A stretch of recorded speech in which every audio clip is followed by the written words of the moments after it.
আজকে তোমাদেরকে আমি শেখাবো ঘন্টা মিনিট সেকেন্ডের অঙ্ক, যেখানে বলে দিয়েছে আমাদেরকে সেকেন্ড থেকে মিনিটে প্রকাশ করার কথা। আচ্ছা, আমরা যখন কোনো কিছু ঘন্টা থেকে মিনিটে অথবা মিনিট থেকে সেকেন্ডে করি, তখন আমরা কি করি? হয় 60 দিয়ে গুণ করি, নয় 3600 দিয়ে গুণ করি। মানে ধরো ঘন্টা থেকে সেকেন্ডে যাচ্ছি 3600 দিয়ে গুণ, আর মিনিট থেকে সেকেন্ডে যাচ্ছি তাহলে 60 দিয়ে গুণ।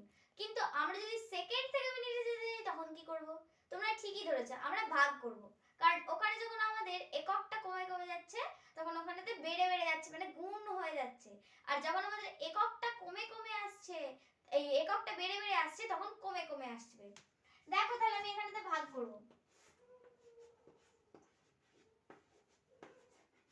কিন্তু এবার কত দিয়ে ভাগ করব বলো তো?